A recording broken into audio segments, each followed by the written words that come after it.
Ladies and gentlemen, Anansi Street Entertainment Media Corporation presents Debórah's Valley Gold Christmas Special, a grateful celebration. And now, our host for the evening, Debórah. Welcome to the Valley Gold Holiday Special.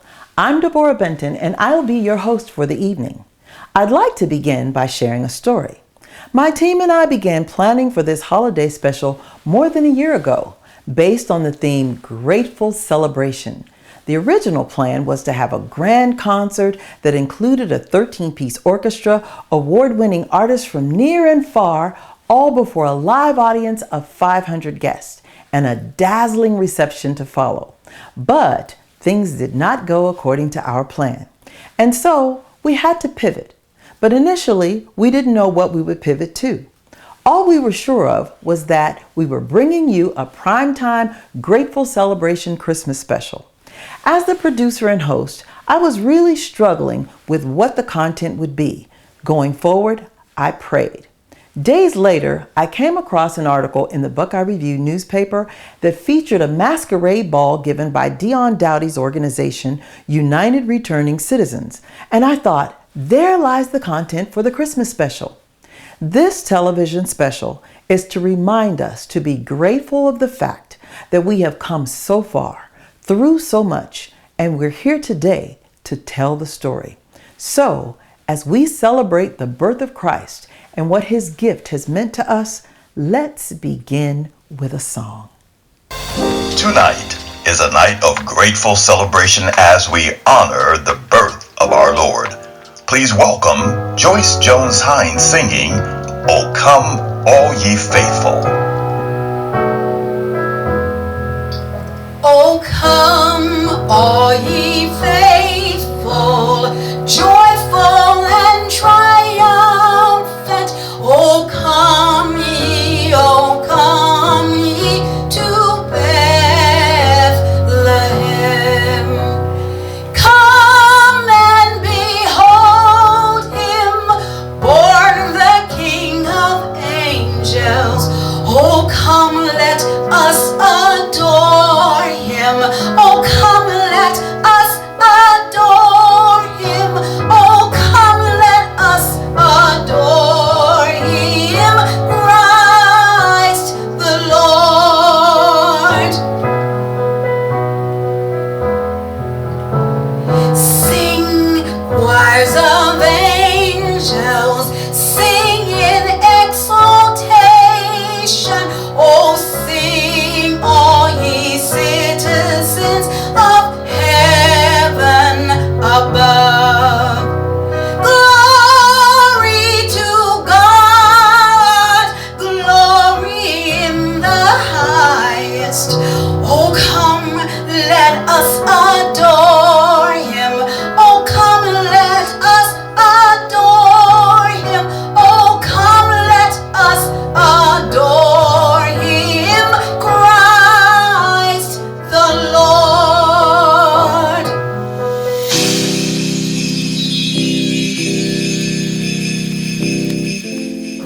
I am Leisha Michelle Salter, mother of 4 amazing children, grandmother to 1.5 grandchildren, 61 years young, and just happy to be alive. I was afraid of what I didn't know. And what I didn't know is that I can be happy, I can be whole, and be single. What little girl doesn't dream of a fairy tale wedding? Who? Well, maybe now in the 21st century. But when you're my age, you write Leisha Ann so-and-so, and then you put Leisha and their last name. So I grew up thinking I'm going to have a beautiful wedding, and I did. Well, a beautiful wedding does not make for an amazing marriage. Marriage takes work, and that 50-50 is a fallacy. You must bring 100%. So, and every day, let me just say, I didn't bring 100%. Every day, my former spouse didn't bring 100%. But when the days turn into weeks, and the weeks months, and months years, and then years decades, there is a disconnect. Well, after doing this thing for years and years, you buy into, maybe I'm stuck. I was a horrible manager of money. So I felt like, if for nothing else, this person balances me in that area. And so I was afraid, didn't want to struggle. Although I'm built for it tough. I know what struggle looks like. And so I'm going to learn how to manage money, or I'm going to struggle. Either way, I can make it. I can do this thing. So just looking at some harsh realities, that is what made me fearful of being single. Number one, or in no certain order, my friends. I have married friends, so you have to be able to predict that maybe those married friends won't embrace you as a single person. Do you have people in your life who don't mind you being a third wheel? Will they still love you the same way?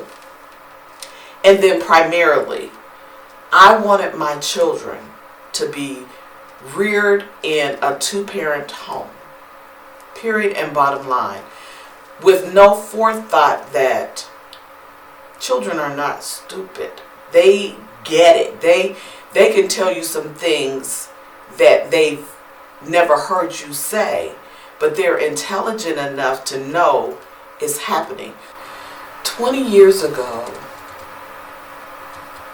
I was some people's mom. I was the soccer mom. I was the football mom. I was the basketball mom. I was that mom that the referees would kick out of games because I would hackle and tell the players, okay, they got 7 men on this court. We can still win this game. That's me. So I was that person. And I specifically remember standing in my coworker's office, and I went to say, if I didn't have my kids, I wouldn't have a life. And as plain as I said that, I heard something in my heart say, don't say that. When I say it was common vernacular, I would say it all the time. If I didn't have my kids, I wouldn't have a life. So let's fast forward. 9 years ago, or 10 or so, I'm walking in the hallway, and the same coworker that was in the office previous years says to me, your divorce is in the paper. Huh? What? Yeah. Your spouse filed for divorce. So that's how I found out that I was getting a divorce, because this same coworker. And so I went scurrying. I found me an attorney, the same attorney that I had started these procedures myself years ago. And at the time of the divorce, I had 2 minor children.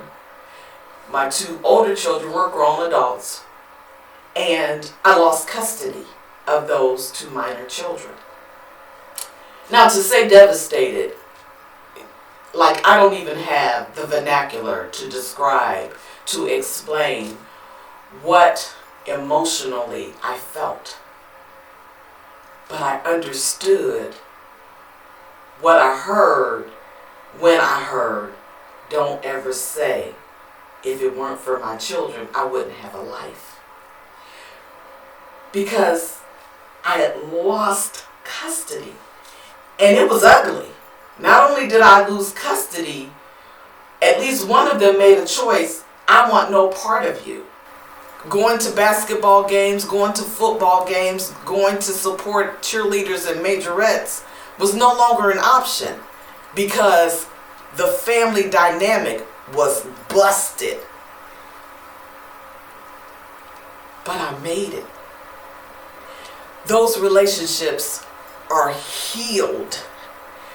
Those relationships are better. There have been some apologies. Of course, there's been some tears, but of joy, because I am now single, but not alone. From the R&B group Who's Who, please welcome Sam Harris.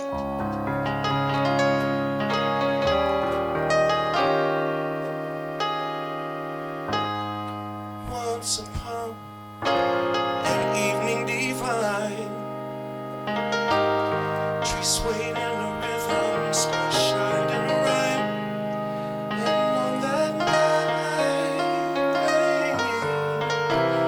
I believe the angels sang the sweetest song, and forever, ever on. Scattered in the wind,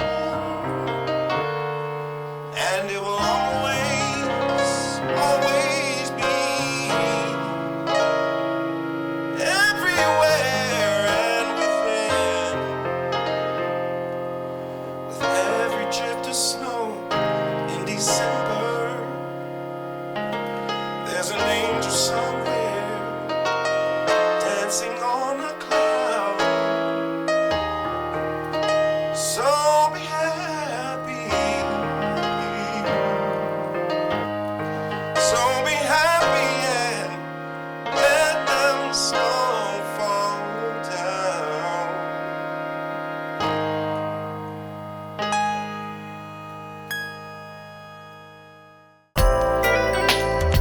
This special program is being brought to you in part by L.E. Blaq, Phillips and Holden Funeral Home, and by Dr. Rodney Hill and Associates in Women's Health, and by PNC Bank.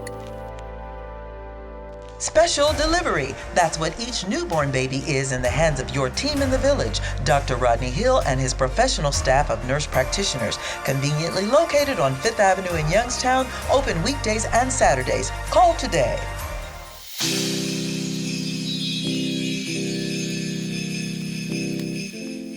I'm William Miller. I'm grateful for being alive right now. When I think about my life and how it started and where I am now, I can't be nothing but grateful. I didn't even expect to be here. I remember celebrating my 17th birthday like it was my 50th because I couldn't believe that I was still alive. I experienced a lot of things that typical young black boys experience growing up in impoverished neighborhoods, let me say that. And as a result of trying to survive and decisions that I made in order to try to do that, it put me in some very life-threatening situations. I've been shot numerous times, I've been stabbed. So just that alone, I'm grateful to survive. Unfortunately, some of those decisions led me to prison. Put me in a space that wound up leading me to prison. Let me say that, because I actually went to prison for something I didn't do. And was sentenced to life, so I didn't even know if I was gonna ever get out of prison. And so to be sitting here now, to be doing the things that I'm doing now in the community, it's a blessing. And you know, I'm really learning how to be grateful for all my blessings because I've had so many of them. My father was absent. My mother became addicted to drugs at a very, very young age. I always tell people I knew which crack or drug paraphernalia was before I actually knew my ABCs. So just being in that type of environment, my stepdad wasn't really a bad guy. He wasn't a bad guy, but at the end of the day, I wasn't his child either. At 12, at a very young age, 12, 13 years old, a domestic situation happened and I attempted to defend my mother. And as a result, my stepfather, though he understood, basically told me it's time for you to go. And and I found myself on the streets. I had family who wanted to try to help me, but they weren't in a financial situation to take me in and help me. And so, you know, I know what it feels like to be homeless. I've slept on friends' couches. I've had friends sneak me in their house so I can have somewhere to sleep. And as a result of that, I began to sell drugs so I could take care of myself. But even with all that, I still went to school because I played football and I love football. Football was like my outlet to everything. I made some decisions that I regret in hindsight. When I think now as a grown man, I've hurt a lot of people just being in that life, whether it be directly or indirectly. I realized what drugs have done to us as a people. And so, I don't know, but I feel like I had to do what I had to do. I had a girlfriend, I think I was 15 at the time, and her mom used to always tell me, baby, you got a good heart, you just got to do bad things sometimes. And that was my life. Like, I did whatever I had to do to be okay. At about 16, my Little League football coach, or ex-Little League football coach, my mom had reached out to him to take me in. I got in trouble. I got in trouble for drugs. And so she asked him to take me in. And I moved to Boston with him. And I lived in Boston for probably about 6 months. I didn't like it. I didn't know how to communicate what I was dealing with. And so here I have a black man who's trying to show me what it means to be loved, but because I didn't deal with childhood traumas because I was molested for years. And because I didn't know how to deal with those traumas, I internalized the love he was trying to show me as him trying to do something to me. And so I lied to him. I went and pawned my TV and my VCR, and I caught a Greyhound bus back to Ohio.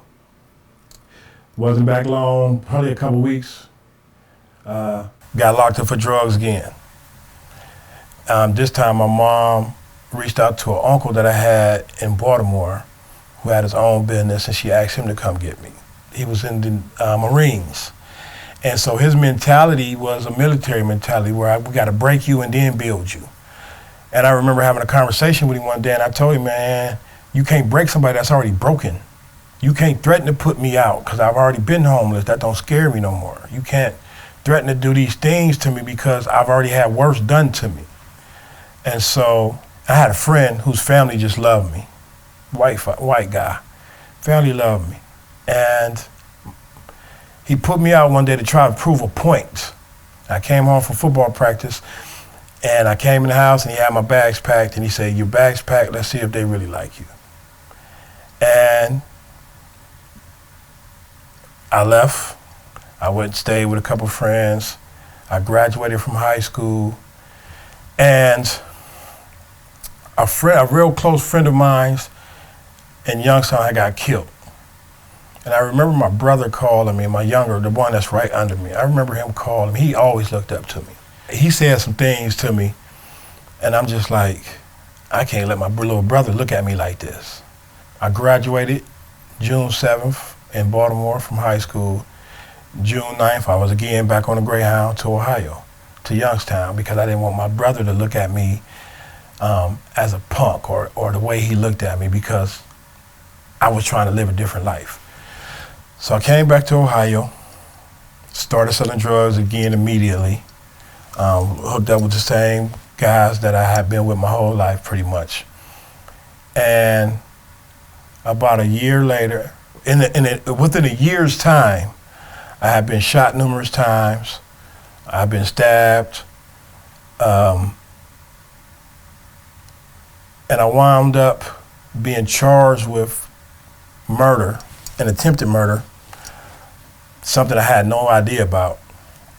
But because I didn't have the resources at the time to really defend myself, I wound up being sentenced to life in prison. Prison was a prey or predator environment. And I learned quickly I was going to be a predator. I wasn't going to be nobody's prey. And so the first Probably about the first 5 years, I stayed in solitary confinement because I was always fighting. And then it was actually I went to prison in 1993. So it wasn't quite 5 years, but like in the end of 1997, I was in solitary confinement. I joined a gang because my little brother, I got killed while I was in prison. And so I was just angry, so I was even fighting even more. And I got into gangs for the wrong reason, but just because I wanted to fight. So I was in solitary confinement, meaning I was not allowed to have a cellmate. I was only allowed to be out the cell if they had a video camera on me or if I was chained and shackled. Other than that, I wasn't allowed out. So I was in this cell, and it was probably like 3 o'clock in the morning, and I'm just like, man, literally, I'm like, God, you know my heart. And I thought about my 15-year-old girlfriend's mother, what she said to me. And I'm like, God, you know my heart, man. This ain't who I want to be. This ain't who I am. And immediately, he started bringing people in my life to help me make that transition and really be able to become who I am today. And I always say I'm not the man that I want to be yet, but I'm no longer the male that I used to be. And so I wound up doing 26 years in prison. I educated myself. I learned, and the biggest education that I had was about me as a man, specifically as a black man. I won't even lie to you, because it shows up different in society. And so I needed to understand that. I learned about where I come from, which gave me a strength that I never had. People used to always look at me a certain way, but I was always insecure because I never fit in. In high school, not even high school, junior high school, they used to talk about me. They used to call me, they used to talk about my ears because I had big ears. So they talked about my ears, so I was insecure about that. In high school, prior to me selling drugs, or junior high school, prior to me selling drugs, they called me Ernest E. Huffman. I'll never forget this. And then this guy who actually coined that is one of my best friends to this day. Actually worked for me. But it stood for dirty wheel. But instead of he just took the first letter off of each word, right? And the kids loved it. It was funny, so they run around saying that to me, which actually was one of the reasons that really propelled me to start selling drugs, because I'm like, I don't want to keep on getting talked about. I want to go to school, but I ain't gonna keep going to school if I'm getting laughed at and people talking about me. And I wasn't dirty, I just had no clothes. So I always had insecurities, but learning about who I am, learning about where I come from, learning about us as a people gave me a certain strength that I couldn't even imagine. I just started doing the work. Doing programs, reading, anything that I could to better myself. And I actually realized I was actually sentenced to 33 years to life in prison. And probably about my 10th year, I actually started realizing, like, you know what? I might be able to get out of here. I might not have to die in here. And so I went about creating a plan to do that. And so I started doing different programs. I became the education chairman of the NAACP in prison. And I started doing programming that brought people from the outside into the prison. And one of the programs that I did, along with a close friend of mine, he's like a little brother to me, was a poetry program. In solitary confinement is where I first wrote my first poem at. And I wound up writing an entire poetry book. But so as a result of that, and I like to tell people all the time, as a result of being my authentic self, I attracted people to me to help me. So I got out of prison and I said, I want to take all this stuff that I learned, I want to take the man who I've become, and I want to give it back to my community. And I've coined it, I ain't gonna say I coined the phrase, but I said I want to help fix what I helped break. I'm not the man that I want to be yet, but I'm no longer the male that I used to be. I don't believe God saved me and brought me where he brought me for it not be beneficial to other people. I just don't believe that. And so I'm just trying to find ways to make sure that happens. Please welcome our host and the executive producer of Valley Gold, Debórah.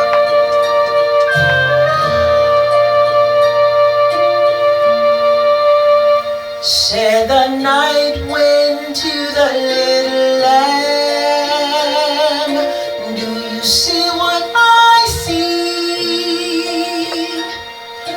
Way up in the sky, little lamb, do you see what I see?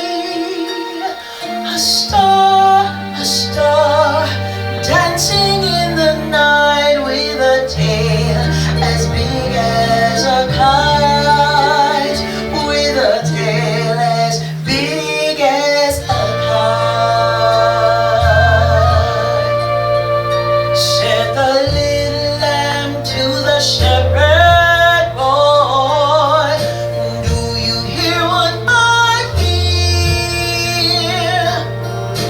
Ringing in the sky, shepherd boy, do you hear what I hear?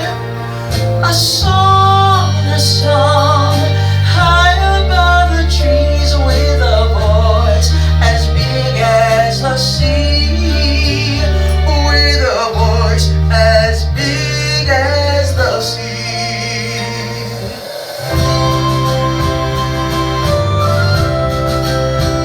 Said the shepherd boy to the mighty king, do you know what I know?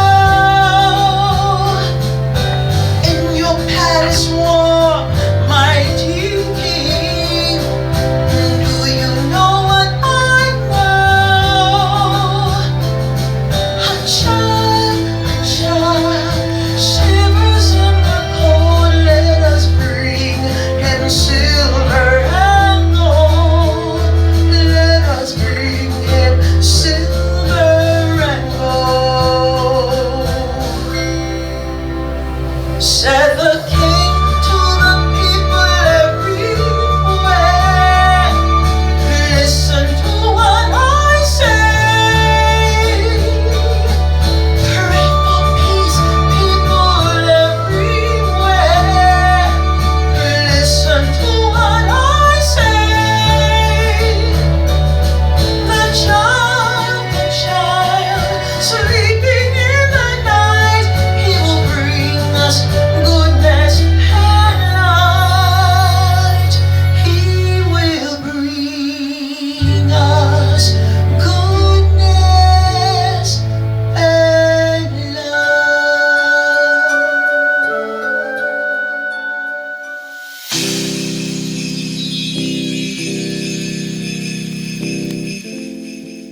I am Charlotte Moreland.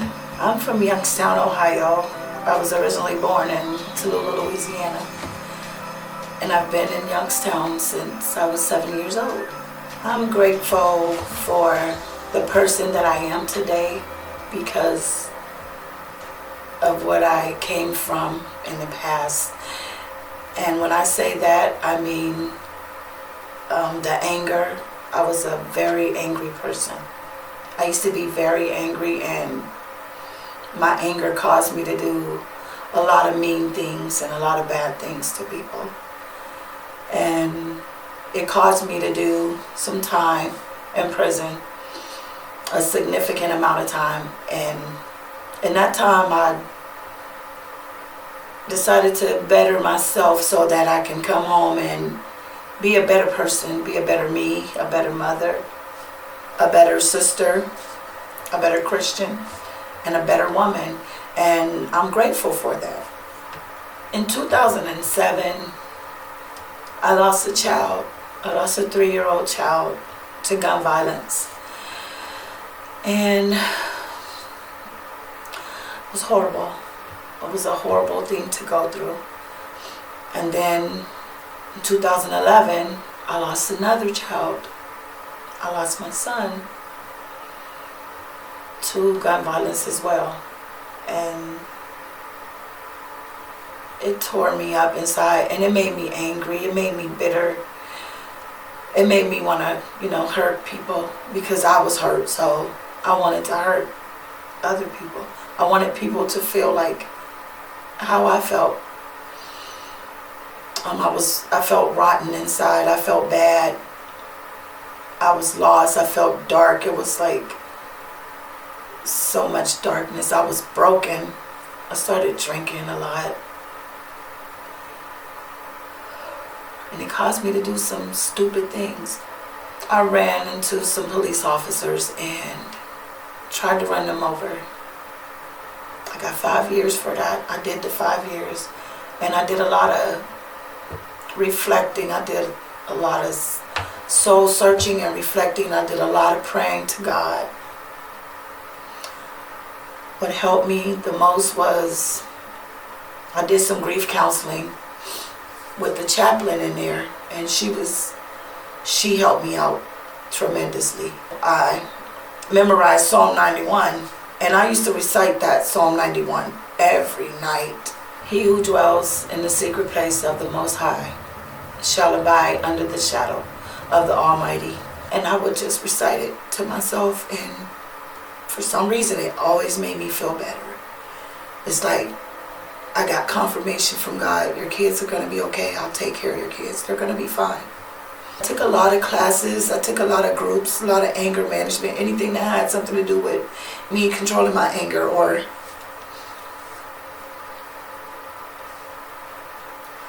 me wanting to get better or be better and stay out for my children and take care of my children and, like I said, be a better mom, a better person.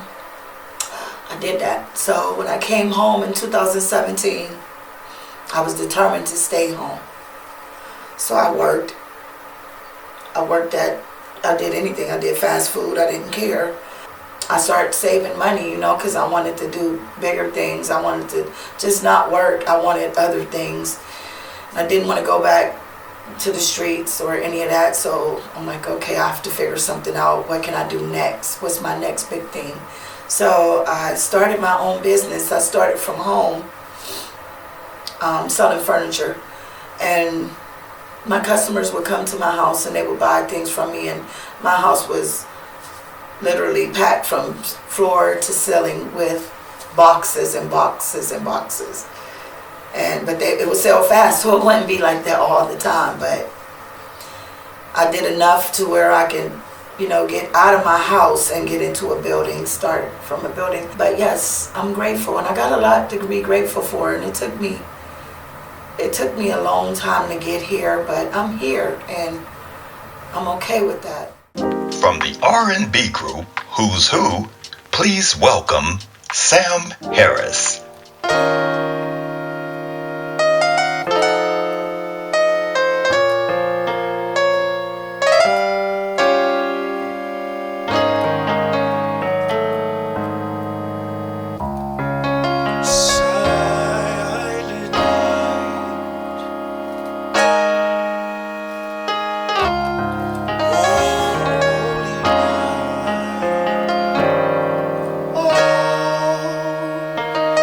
It's calm.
dignity, and peace of mind. These are the qualities you look for when planning the memorial service of a loved one.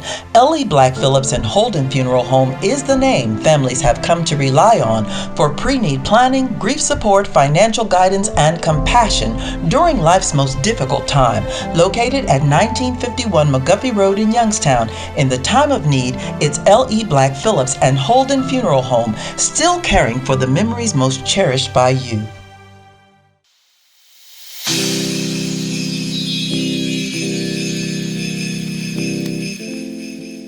I am Corey Kemp. There was a time that I was in a difficult space that I didn't want to be in. It was related to our pandemic last year with the COVID. It really struck me pretty bad. Because I went to the hospital, then they said that I wasn't sick enough to get admitted. And so after that happened, I went home and 2 more days passed, and I have a nursing background. And one time I woke up, my now fiance was with me, and it's this sound called stridor, and I heard it in my lungs. It was like my lungs were collapsing.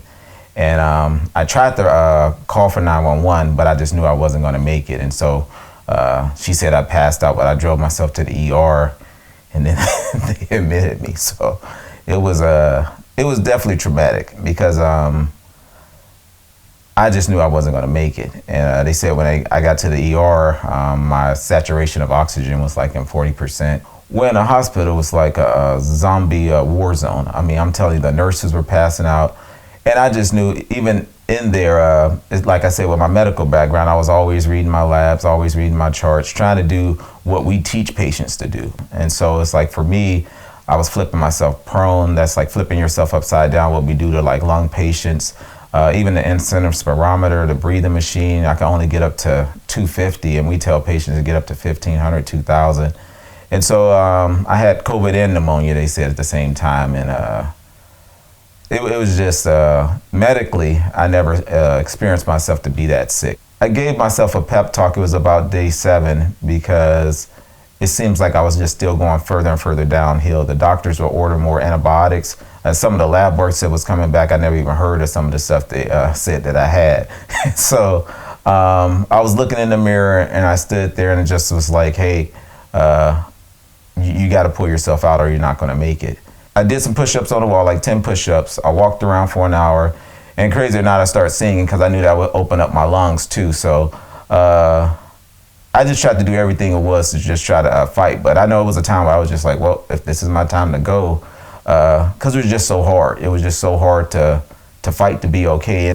I didn't put my call light on or things like that, because it was other people that was worse off than me. It's hard to put what I went through into words, because it had so many triumph moments. Me and my fiance, we were just getting our first home. We closed before Christmas, but I was too sick to even move in, so we didn't move into January. And normally you'd be like, oh man, it's a beautiful house, but all them steps, and I just had to get help to get dressed and everything. So, but and that's what makes me so grateful for life now. I mean, I think I'm not saying like I decreased some of my goals, but I'm more appreciative of where I'm at in life right now versus always running around and trying to do something. Like, so say if I have to be somewhere, I'm present versus being more on my phone and stuff like that, or just being distracted with stuff that really is not as important as family. What I'm super grateful for now is just health. Please welcome award-winning singer, songwriter, and producer Blaq Rose singing I'll Be Home for Christmas. I'll be home for Christmas. You can plan on me.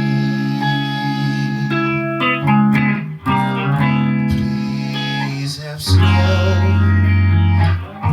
and mistletoe and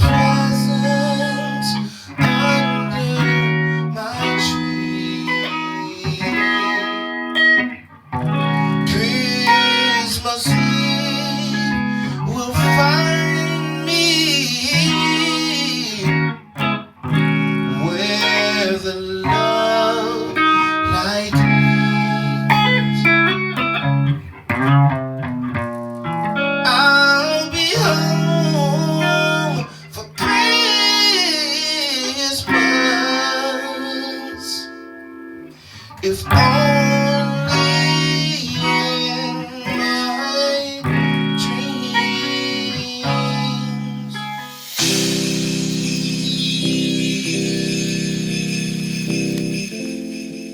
I am Ariel Freeman. About 2019, 2020, I was going through a transition, a divorce. I had gotten some legal trouble, and I experienced grace. Because for me, when you know you have done something wrong or you wasn't living the right type of way and you still kind of get spared in a sense, I experienced grace. Some people don't realize grace. They think it's, oh, I'm having a good day, or oh, I got away with something. But I knew I experienced grace. I was married to a guy that done just living a bad life, and he had a warrant for his arrest, but I was his wife. Me not testifying on him or what I knew they charged me just like how they would charge him. I lost my kids for 2 years. Everything that I had, and I was like, we're gone within a couple hours. But it was well needed. It saved my life. That moment is one of the best moments that I ever had in my life, because if that wouldn't have happened, for one, I probably wouldn't have been alive. Everybody gonna get that moment where you against you, type of moment. And people say it's it's really you versus you at a moment, because you could either stay in the energy or you can either change. And I chose the other side. I really chose me, because I could have stayed. I could have fought. That's the type of person that I am. But in that moment, I knew I had to choose me. Like, I knew I had to, go through my change. I received grace, and I know it was nothing but grace. I was spared when I was in court and I was about to get sentenced, and the prosecutor stood up for me. She just stood up and she was just like, this is her first offense. Me personally don't want to see her do jail time. And the judge looking at her, I'm looking at her, and I end up getting 5 years of probation. And that changed me forever, because if she wouldn't have said nothing for me in that moment, I probably would have been still in jail. I have a different outlook on life. Everything matters to me. Everything, When you come from being numb, and you start to feel again, and you start to realize, the enemy is the inner you. So I was my own enemy, and I had to figure that. Like, I hear people say, the enemy made me do it, or the devil made you do it. Accountability has to kick in. Willpower and grace, and me just taking accountability got me through what I needed to get through. And 4 years clean, own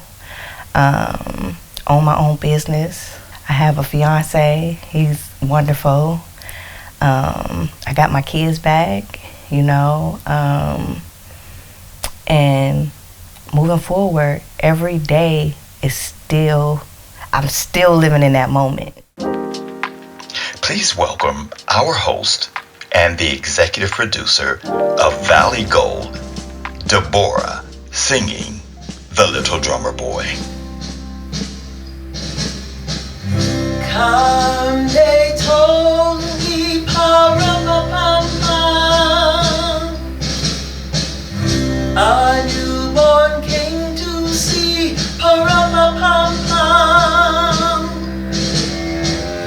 Our finest gifts we bring, pa-rum-pum-pum-pum.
my drum.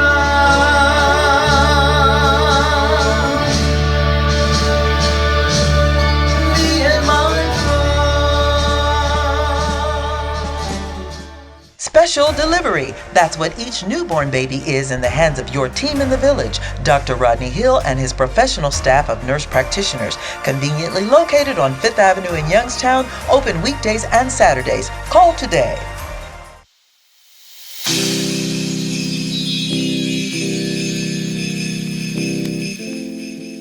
I am Darnell Walker.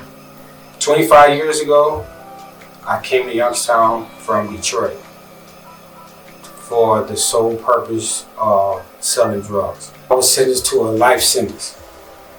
And life in the federal system is what it is, life. It's natural life. I was around a lot of good guys that was in bad situations where we all had a lot of time. We all was young. We had too much in common. We was from different cities, we were from different states, but we had the similarities of doing time and having a lot of time to do, not knowing when we going home. When I talk to my families, that's an escape. When I'm writing letters to them, that's an escape. When they come to visit me, that's an escape. When I'm working out, that was my escape. When I'm listening to music, that was my escape. When I'm reading books, that was my escape. It was December 19th of 2016. He had a month left, exactly a month left. So I never thought I was gonna get it. And I'm sitting there and I'm just thinking, I'm like, just answer it. Don't leave office without answering. Whether it's yes or no. But I also was thinking like, I'm gonna spend the rest of my life in prison for selling drugs. I was sitting in my cell one day when a couple of correctional officers walking by, and they stopped and looked at my cell, and they was like, Walker, the council wanted to see you at 2:30. It was like 11:30 in the afternoon. This is it. Those was the longest 3 hours of my life. When I got on the phone with them, they was so excited. You know, in between that time, I'm sitting there thinking like, okay, would it be time served or would I have to do a little more time? From the excitement in their voice, I'm saying it gotta be one of the two. So when they finally said my sentence was commuted to 30 years, I was so happy. 30 years is a long time, but at this point, I think I had like 23 in. So I was quickly doing the math in my head. I knew I would have to do at least 2 or 3 more years. Coming a few minutes before that and knowing that I had a life sentence, and now it's been commuted to 30 years, and I had 2 or 3 years there, come on with it. That's nothing. I can do that with no problem. Once I received clemency, I just wanted to meet President Obama and Eric Holder just to thank them for what y'all did for me and hundreds of other people in my situation. We had no hope. We had faith, but at times that started going away. When I read it and seen your signature on it, first thing that came to my mind is like, thank you. If I ever get the chance to thank you in person, that'd be one of the best days of my life. From the R&B group Who's Who, please welcome Sam Harris.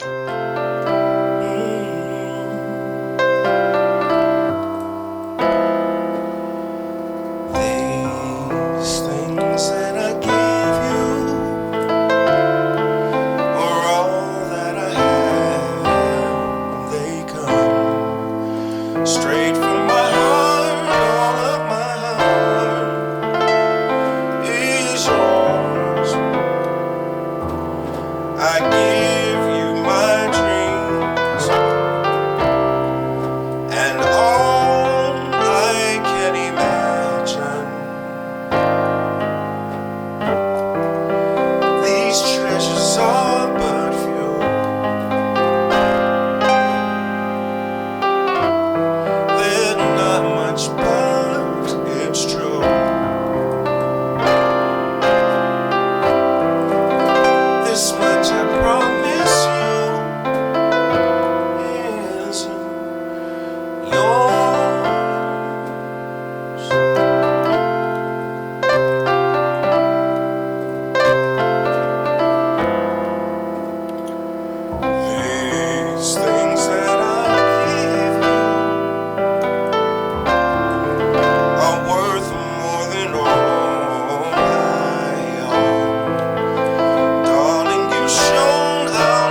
I am Kashar Bradley.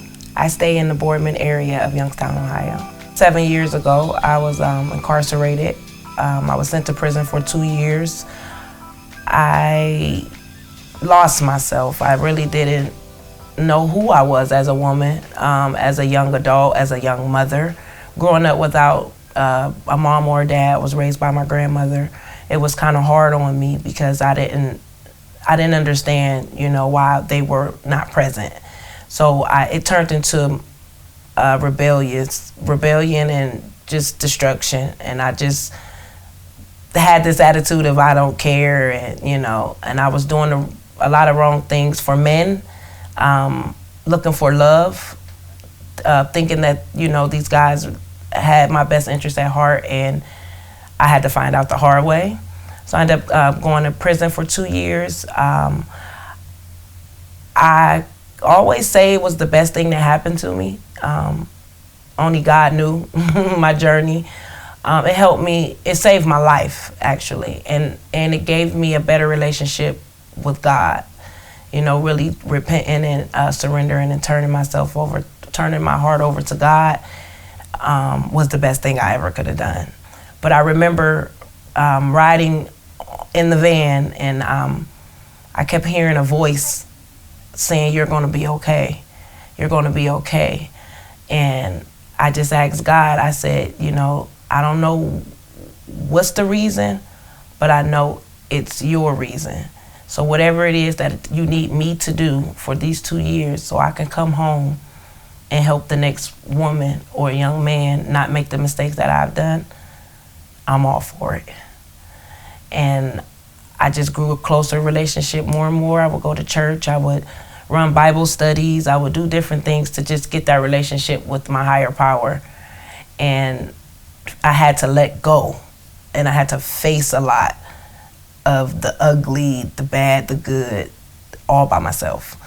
So that helped me out finding truly who I was and what was my purpose and what was my calling that I needed to come home and be a better person.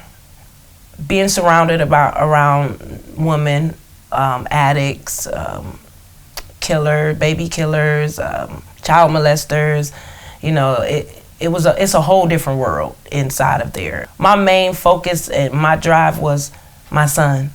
I had to get back home to him. I had to show him a different way, to not follow my footsteps or his father's.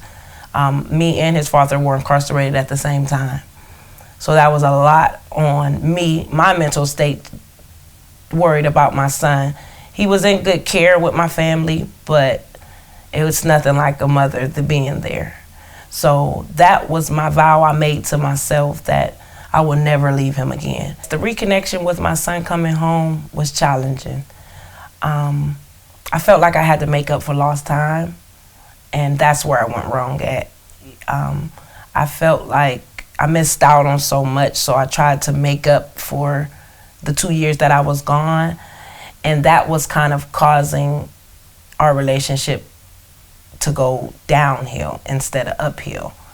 So I had to realize that I can't get back time. I can't make up for lost time. I have to just start now. And he was 13 when I came home, and I remember setting him down on his 13th birthday, and I asked him, did he know where mommy was at? And he was aware. My mom and my sisters and them, they didn't lie to him about what was going on. And I asked him, how did that make him feel? And he told me that he was sad because he wanted mama. He wanted me and his dad. He would be at football games and he would just, fantasize we were coming through, we were coming to the game, we're cheering him on in the bleachers. So that really, that stung a lot, So I knew right then and there that I had to make my son proud of me. I didn't want him to have that vision in his head for the rest of his life that my mom went to prison, or my mom was in the streets and she went to prison and that was that. I wanted him to look at me and to just be proud of his mother and how far she's came. And now he's 17 and it's like I'm relearning him all over again. He's coming into a young man. But I love that I did sit him down and talk to him the way I did, because I remember being that 13-year-old kid with all the questions and no one would tell me the truth. Me and my sister, we have a nonprofit we call Walking in My Truth. And it was just an expression of what we are trying to do and what we have came from. So we wanted to help, young women heal inside, to be able to understand, it takes inner work before you see any results on the outer. It's our passion and it's what we love to do. So coming from me and my sister, being raised by our grandmother, and not having that unconditional love from a mom or a dad, we naturally just want to give it back. That's what helps us, makes us happy, helping others. This special program is being brought to you in part by L.E. Blaq, Phillips and Holden Funeral Home, and by Dr. Rodney Hill and Associates in Women's Health, and by PNC Bank. Trust, dignity, and peace of mind. These are the qualities you look for when planning the memorial service of a loved one. L.E. Blaq, Phillips and Holden Funeral Home is the name families have come to rely on for pre-need planning, grief support, financial guidance, and compassion during life's most difficult time. Located at 1951 McGuffey Road in Youngstown, in the time of need, it's L.E. Blaq, Phillips and Holden Funeral Home, still caring for the memories most cherished by you. Here to sing this Christmas, please welcome Black Rose.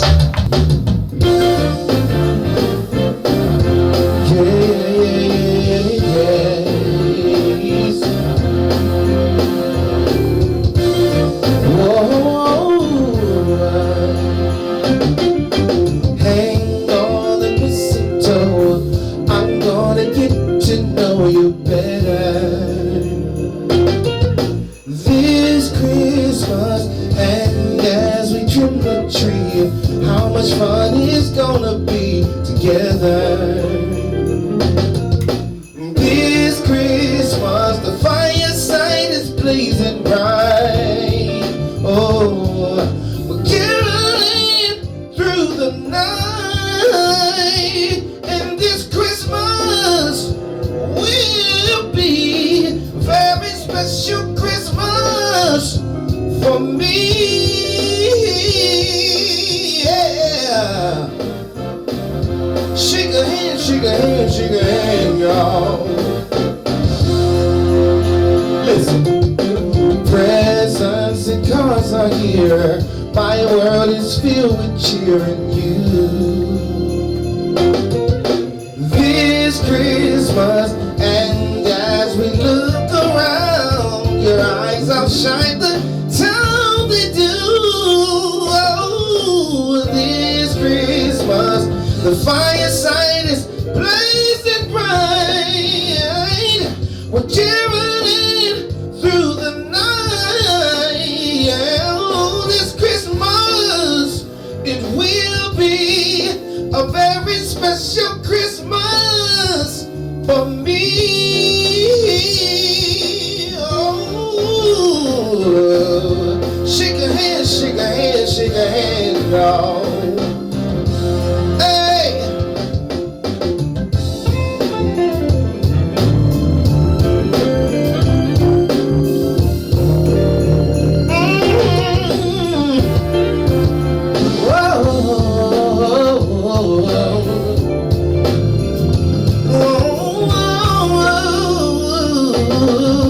This Christmas, the fireside is blazing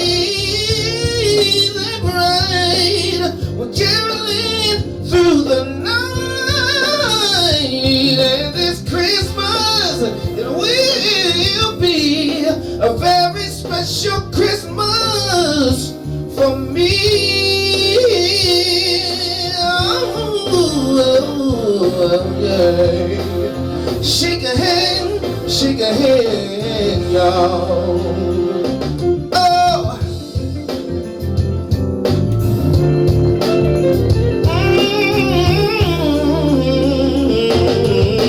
This Christmas.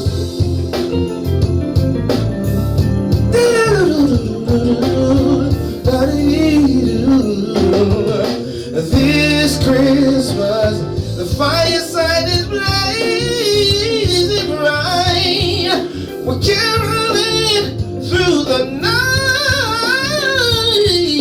This Christmas, it will be a very special Christmas for me. Yeah. Hey, shake your hand, shake your hand, shake your hand, y'all. Said I'm wishing you a Merry Christmas all over the land. Ooh, yeah. Merry Christmas.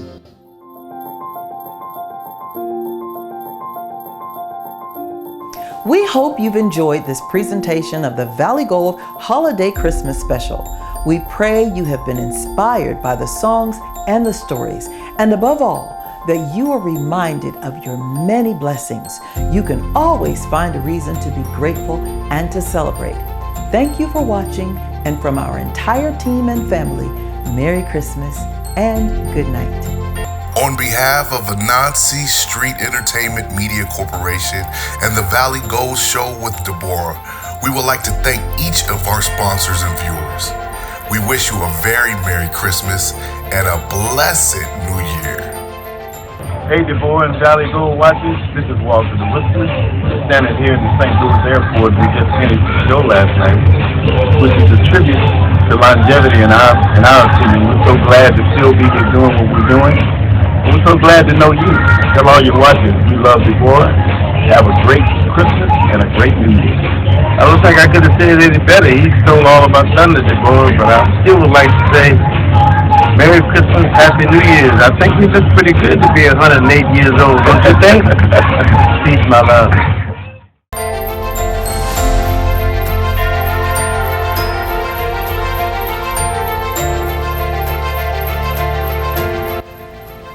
Merry Christmas, Debórah, and the Valley Gold viewers. I am Lindsay Renea, and I just wanted to share with you just a few of the things that I'm grateful for.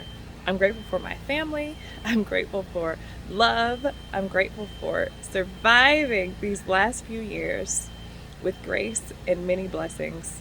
And I just wanted you to know that there's always a reason to be grateful.